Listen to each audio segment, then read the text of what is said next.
좋으신 주님의 평화가 예배 자리에 나온 우리 모두 위에 함께 하기를 빕니다. 고요하게 초가 이렇게 일렁이면서 불을 밝히고 있고요. 또 오늘 강단에 헌화된 이 나무 이름을 검색해 보니까 명자나무라고 나오는데 명자꽃이 맞는지는 모르겠는데 꽃 봉우리를 이렇게 예쁘게 맺고 있고 또 핀 꽃들도 있습니다. 이렇게 봄이 왔음을 알리는데요. 온 세상에 꽁꽁 얼어붙은 이 입춘 한파에 남녘에는 동백꽃이 이미 만발하였다고 합니다. 참 우리가 이 좁은 한반도에 살지만 좁지 않다라는 생각을 합니다. 겨울의 한복판에도 봄은 와 있고 또 벌써 꽃 소식이 들려오기도 합니다. 우리의 삶에도 주님의 은혜 가운데 봄이 멀지 않습니다. 그 피어나는 꽃들이 우리의 삶에 임하는 은혜가 함께 하기를 빕니다. 오늘 성서일관의 말씀은 이사야서와 누가복음의 말씀인데 계속해서 소명과 관련된 말씀을 합니다. 그래서 자신이 어떻게 하나님의 부르심을 받았는가라는 말씀들을 계속해서 전하고 있습니다. 이사야서는 이사야의 소명, 그리고 오늘 누가복음은 베드로의 소명 부분이기도 합니다. 성서는 왜 이 소명을 늘 중요하게 다루는가를 생각해 보면 많은 사람들이 그의 권위에 의문을 제기하고 도전했기 때문입니다. 네가 뭔데 그런 말을 하고 그렇게 행동하느냐라는 것이 주된 그들의 부딪혔던 직면했던 문제였습니다. 예수님의 공생의 내내 바리새인과 서기관들은 당신이 뭔데? 라는 질문들을 계속해서 제기하면서 예수의 권위와 그의 가르침 또 그의 행위에 대해서 문제 제기를 했던 것을 기억해 보면 신적 권위를 부여받은 이사야나 또는 베드로도 그들에게 당신이 뭔데? 라는 그 질문 앞에 그들이 대답했던 것은 주님이 나를 부르셨다. 주님이 나에게 이 환상을 보여주셨고 제단에 핀 숯을 내 입에 대었다라는 이 사건을 통해서 그들은 자신들의 근거를 삼았습니다. 그래서 늘 위기 앞에 이 소명을 돌아보며 자신들이 나아가야 할 길에 대해서 생각하게 됩니다.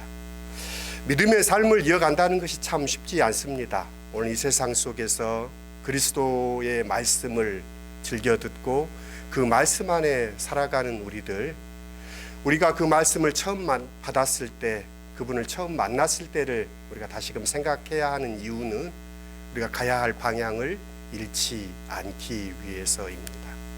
꽃을 보니 생각납니다. 성자 프란체스코의 일화인데요. 성자 프란체스코가 교황에게 자신이 수도회를 설립하고 가난한 사람 또 복음을 전하는 삶, 순결한 삶을 사는 이 프란체스코회를 설립을 허가받는 장면을 이 니코스 카잔차키의 성자 프란체스코에 그려내고 있는데요. 교황이 프란체스코에게 묻습니다. 누가 당신에게 그런 권한을 주었습니까? 라고 묻습니다. 당신이 왜 그런 생각을 하게 되었고 왜 그렇게 하게 되었느냐라고 프란체스코에게 물었을 때 프란체스코는 대답합니다. 꽃의 비유를 들지요. 자신 안에 유럽에는 아몬드 꽃이 가장 먼저 피나 봅니다. 우리는 동백꽃이 겨울에 꽃을 피워내는데 이 당시 유럽에서는 아몬드 꽃이 많이 피나 봅니다. 아몬드 꽃 이야기를 프란체스코가 들려줍니다.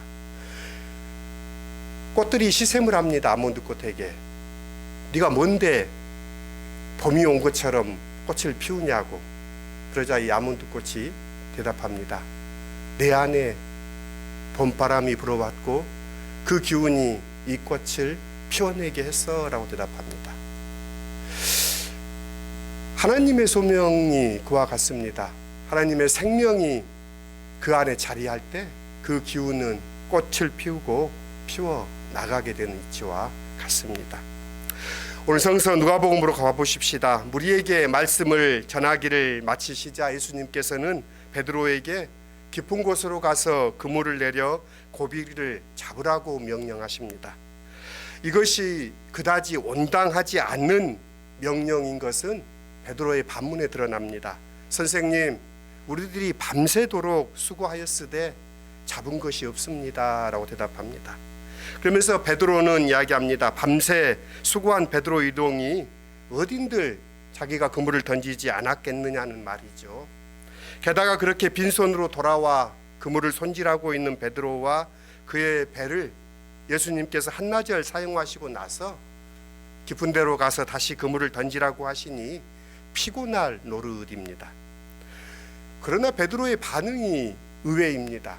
말씀에 의지하여 내가 그물을 내리겠습니다 라고 대답하고 베드로는 실행합니다. 마땅치 않아 보이는 말씀임에도 불구하고 베드로가 따랐던 이유는 두 가지를 들 수 있습니다. 베드로가 전에 장모의 치유를 비롯한 예수의 이적을 보았다는 것입니다. 또 하나는 이날 자신의 배에서 무리를 가르치시던 예수님의 말씀을 그가 듣고 있었기 때문입니다. 이렇게 해서 던진 그물에 2배 가득 채울 만한 물고기가 잡힙니다. 밤새도록 아무것도 잡지 못한 어부의 배를 깊은 곳으로 가서 단 한 번의 그물질로 배를 가득 채우게 만드는 예수의 능력을 오늘 소개합니다. 하지만 이 일을 목도한 베드로의 반응 또한 놀랍습니다. 베드로는 고기를 많이 잡았다는 사실에 흥분하지도 않고 흥겨워하지도 않습니다. 어부로서 느낀 베드로의 심정은 예수의 고기 잡는 능력을 부러워한 것이 아니라 그 능력 앞에 두려움에 휩싸입니다. 베드로는 예수께 엎드려 나를 떠나십시오라고 청합니다. 주님, 나는 죄인입니다. 나를 떠나십시오. 이런 반응은 지금까지 예수를 만난 많은 무리가 보이는 것과는 딴판입니다. 예수께서 나사렛에 가셨을 때는 이적을 요구하는 무리들은 이적을 예수께 행하라라고 요구합니다. 가버나움에서는 예수의 이적을 경험한 무리들은 예수를 떠나지 못하도록 붙잡으려 합니다. 그런데 베드로는 예수의 이적을 경험한 이후에 나를 떠나달라고 부탁합니다. 고기를 많이 잡은 사건이 일반적인 이적 사건이 아니라 제자를 부르는 특별한 사건이 되는 것은 이 응답에서부터입니다. 베드로가 떠나달라고 예수께 말한 이유는 자신이 죄인임을 동감했기 때문입니다. 기적이 행해졌음으로 인해 모두가 놀라는 현장에서 유독 베드로는 이 일을 행하신 분이 누구인가를 생각했다는 것입니다. 베드로의 관심사는 물고기를 많이 잡는 이 일이 아니라 자기 앞에 서 계신 분의 정체입니다. 자신이 감당할 수 없겠구나라고 베드로는 생각했는지 나는 죄인입니다라는 사실을 깊이 깨닫고 주님께 나를 떠나달라고 말합니다. 마치 정죄받은 나병 환자를 상대로 나에게 가까이 오지 마십시오 외치는 것과 같습니다. 이는 마치 불타는 떨기나무를 보면서 가까이 다가갈 수 없었던 베드로의 모세의 모습도 생각나게 합니다. 성전에서 하나님의 회의를 보게 된 이사야가 화로다 나는 죽게 되었도다 나는 입술이 부정한 사람이요 나는 입술이 부정한 백성 중에 사는구나 라고 절망하던 때와도 같습니다. 하나님의 말씀이 임했을 때 슬픕니다. 주님, 나는 아이입니다. 탄식했던 에레미야의 고백과도 맥을 같이 합니다. 그러나 이 상황들은 공통적으로 나는 자격이 없다는 사실을 깨닫는 것입니다. 그로부터 주님의 소명이 시작됩니다. 하나님께서 사용했던 사람들의 특징과도 연결됩니다. 잎새에 이는 바람에도 괴로웠다는 윤동주의 그 양심의 고뇌를 담고 있는 말이기도 합니다. 죄는 인간의 자격을 박탈하지 않습니다. 자신에게 대한 정직한 절망은 베드로를 무릎 꿇게 하고 이것이 예수의 제자로 초대받는 이유가 됩니다. 오히려 철저히 자신의 죄를 인식하는 베드로를 예수께서는 놀랍게 자신의 첫 제자로 부르십니다. 자신의 절대적 나약함을 깨닫고 절망하는 것을 회개라고 한다면 그 절망한 사람을 일으켜 세워주는 것은 스스로가 아니라 주님이십니다. 베드로가 제자가 되는 것은 철저히 무릎을 꿇고 주저앉았기 때문입니다. 그런 그를 주님이 일으키셔서 내가 너를 이후로 사람을 취하리라 라는 말씀으로 제자의 소명을 주십니다. 취한다라는 말은 살아있는이라는 단어와 붙잡다라는 단어가 결합된 동사입니다. 그래서 엄밀히 말하면 사람을 취한다라는 말은 살리기 위해 잡는다라는 의미입니다.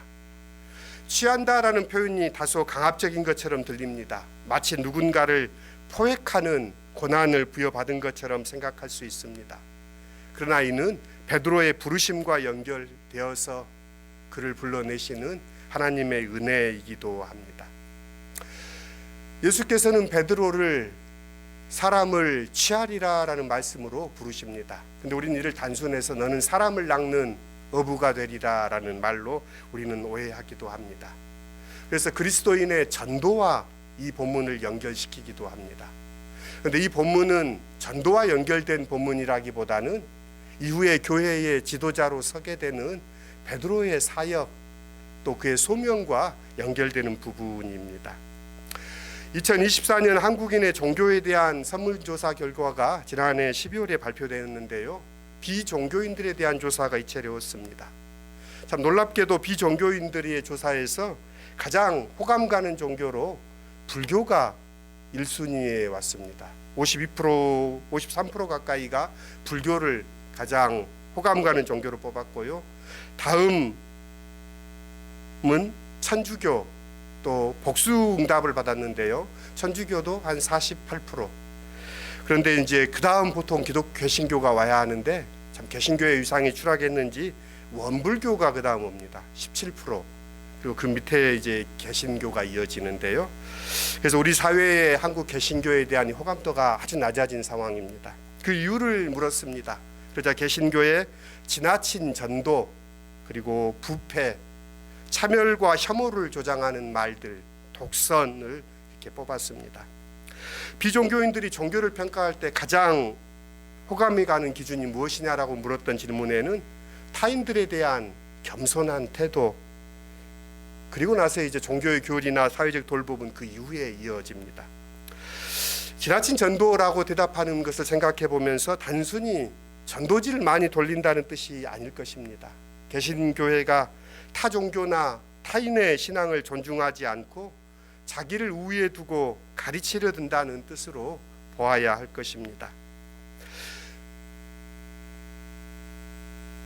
주님께서 베드로를 불러내실 때 베드로를 그 전에 베드로와의 여러 차례의 만남이 있었습니다. 마가복음은 처음에 베드로를 보자마자 그를 부른 것처럼 기록되었지만 누가복음은 그 이전에 베드로와 예수님의 만남이 기록되어 있습니다. 베드로의 장모의 집에 예수님께서 가셔서 베드로의 장모를 고쳐주신 이야기가 앞서 있었고, 또 베드로가 밤새 그물질을 하고 있는 그의 배에 다가가서 배를 좀 사용합시다라고 예수님께서 청하시고, 그 이후에 베드로에게 그물 많은 고기를 잡는 사건을 통해서 이런 만남들 속에서 예수님은 베드로를 당신의 제자로 부르십니다. 부르시는 것도 강압적인 것이 아니라 나를 따르라는 초대요 초청이었습니다. 주님도 그렇게 사람을 대하시고 부르시는데 오늘의 교회는 참 무례하게 다가갑니다. 마치 전도가 무언가를 낚는 것처럼 받아들이는 인식들이 교회를 무너뜨리는 것이 아닌가 생각합니다. 하나님께 잡힌 사람은 영원한 생명을 누립니다. 하나님의 종이 되어 로봇처럼 조종당하는 것이 아니라 하나님께 사로잡힌 사람은 하나님의 사랑 안에서 참 자유를 누리고 참 사람의 모습으로 살아갑니다. 베드로를 부르신 것은 베드로에게 온전한 삶으로의 주님의 초대입니다. 베드로는 이미 생명이신 주님께 사로잡혔고 이런 생명의 사로잡힘을 증언할 소명이 베드로에게 지어진 것입니다. 바울 사도는 고린도에 보낸 편지에서 자신의 부름에 대해서 고백합니다. 많은 사람들이 자신을 의심했지요. 사도 바울은 사역 내내 무슨 권위로라는 질문을 대했을 것입니다. 교회를 박해했던 사람이, 예수 믿는 사람들을 그렇게 모질게 했던 사람이 무슨 권위로 그런 일을 행하냐라는 물음에 바울은 대답합니다. 나는 하나님의 은혜로 오늘의 내가 되었습니다. 나에게 베풀어 주신 하나님의 은혜는 헛되지 않았습니다. 나는 사도들 가운데 어느 누구보다 열심히 일했습니다. 그러나 이렇게 된 것은 내가 아니라 함께 하신 하나님의 은혜입니다. 나의 나된 것은 하나님의 은혜입니다. 하나님에게 사로잡혔다라는 이 바울의 고백입니다. 사랑에 사로잡힌 사람이 사랑을 저버릴 수 없는 것처럼 크신 분에게 사로잡힌 베드로는 주님의 부르심을 외면할 수 없었습니다. 그는 모든 것을 버려두고 예수를 따랐다라고 성서는 증언합니다. 모든 것에는 배와 그물, 가족과 재산 등 모든 것이 포함됩니다. 버린다라는 단어는 해방된다라는 단어하고도 같이 쓰이는 단어입니다. 그러니까 베드로가 모든 것을 버렸다는 것은 그가 어쩌면 모든 것으로부터 자유로워졌다라는 뜻으로도 받아들일 수 있습니다. 그를 얽어매었던 짐처럼 여겨졌던 그의 일상들로부터 그는 자유로워집니다. 그러면서 예수를 따라 나섭니다. 사랑하는 이를 만나면 다른 모든 사람에 대한 관심사가 끊어지듯 말입니다. 생명의 길을 걷게 된 사람은 지금까지 자신의 생명을 위해 가져왔던 모든 집착을 버리고 해방됩니다. 진리가 너를 자유하게 한다라는 말이 그것입니다. 그리고 그는 예수를 따랐습니다. 베드로를 따랐던 것은 강압적인 예수의 말이 아니라 그 아름다우셨던 예수의 모습에 매혹되었기 때문일 것입니다. 베드로는 그분 안에 하나님의 사랑, 하나님의 자유, 하나님의 평화를 보았습니다. 그러기에 나를 따르라라는 예수의 말씀을 듣고 그는 그 길을 따라 나섰습니다. 오늘 우리는 어떻습니까? 우리는 우리 안에 무엇이 우리를 사로잡고 있습니까? 주님의 그 사랑이 우리를 사로잡고 그 사랑 안에 믿음의 삶을 살아가는 우리가 되었으면 좋겠습니다. 신앙생활은 우리에게 짐을 지우려고 주님께서 지어주신 것이 아닙니다. 공동체를 이루라 하는 것은 서로 짐을 지지만 그 짐이 우리를 얽매이는 것이 아니라 그 짐이 자기라는 감옥에서 해방되어 주님을 따르는 길로 우리를 이끄는 것입니다. 주님의 그 사랑이 우리를 강권하십니다. 삶을 변화시키는 만남이라는 이 스승 정약용과 그의 제자 황상의 이야기를 묶은 정민 교수의 책이 있습니다. 삶을 변화시키는 만남에서 이 황상은 이제 자기의 스승도 세상을 떠났고 83세에 다가오면서 자신도 이제 서서히 생의 마지막 시간을 맞고 있습니다. 그러면서 그는 그 스승에 대한 사랑을 이와 같이 적습니다. 내 스승이신 다산 선생님께서는 이곳 강진에 귀양 오셔서 20해를 계셨습니다. 그 긴 세월에 날마다 저술에만 몰두하시느라 바닥에 닿는 복사뼈에 3번이나 구멍이 났습니다. 15살이던 내게 스승님은 말씀하셨습니다. 부지런하고 부지런하고 부지런하라. 3근의 가르침을 내리셨습니다. 늘 이렇게 말씀하시곤 했습니다. 나도 부지런히 노력해서 이를 얻었느니라. 너도 이렇게 하여라. 몸으로 가르치시고 말씀으로 이르시던 그 가르침이 60년이 지난 오늘까지도 어제 일처럼 눈에 또렷하고 귓가에 쟁쟁합니다. 관 뚜껑을 덮기 전에야 어찌 이 지성스럽고 뼈에 사무치는 가르침을 저버릴 수 있겠습니까? 사도 베드로는 예수의 그 사랑 안에 살았던 사람입니다. 어부였던 자신을 불러주어 그리스도 교회의 제자로 주님의 공동체를 맡겨주시고 그 사랑 안에 살았던 주님의 그 사랑을 잊지 못했던 베드로는 그 말씀 안에 주님을 따라왔습니다. 소명은 우리의 소명을 생각하게 합니다. 우리를 부르셨던 하나님의 사랑, 우리를 교회 공동체 안에 두고 살아가게 했던 주님의 그 사랑을 기억하며 믿음의 삶을 이어가는 우리가 될 수 있기를 소원합니다. 설교를 맺습니다. 자신의 소명을 설명해야 했던 프란체스코는 봄바람이 불어와 자신도 모르게 꽃을 피웠다는 아몬드 나무의 이야기를 들려줍니다. 주님은 베드로가 밤새 그물질을 하고 뒷마무리를 하는 자리에 찾아오십니다. 장모의 열병도 고쳐주시고 주님의 가르침을 들었던 베드로의 배에 주님은 오르십니다. 깊은 곳에 가서 그물을 내려 고기를 잡으라 말씀하십니다. 베드로는 주님의 말씀대로 순종하고 많은 고기를 잡습니다. 주님 앞에 놀라며 자신의 죄인됨을 오히려 깊이 깨닫고 나를 떠나달라 요청합니다. 그런 베드로를 주님은 부르십니다. 두려워하지 말라. 이후로는 너는 사람을 취하리라 말씀하십니다. 주님은 베드로를 따릅니다. 부모, 형제, 배와 그물을 버려두고 예수를 따릅니다. 우리가 주님을 따르게 되었던 그 첫 경험들을 기억해 보십시오. 주님을 부르셨던 그 마음들을 생각하십시오. 버리고 따랐던 베드로를 기억하십시오. 얼매이기 쉬운 무거운 짐을 벗어버리고 다시금 주님을 따르십시다. 우리를 변함없는 사랑으로 부르시고 세우시고 나아가게 하시는 주님의 은혜를 기억하며 오늘의 가벼운 발걸음으로 다시금 주님을 따릅시다. 진리가 너희를 자유케 하리라 말씀하시는 예수 안에 우리의 지각을 뛰어넘으시는 그리스도의 평강이 우리 모두 위에 함께 하기를 빕니다. 함께 기도하겠습니다. 자비하신 하나님, 2025년을 우리에게 주셨습니다. 이 한 해도 주님의 사람들과 함께 우리를 부르신 주님의 그 사랑 안에서 살아가는 한 해가 될 수 있도록 우리를 이끌어 주십시오. 우리를 얼매는 것으로부터 자유케 되게 하시고 주님을 따르는 저희들 되게 이끌어 주십시오. 예수님의 이름으로 기도드립니다.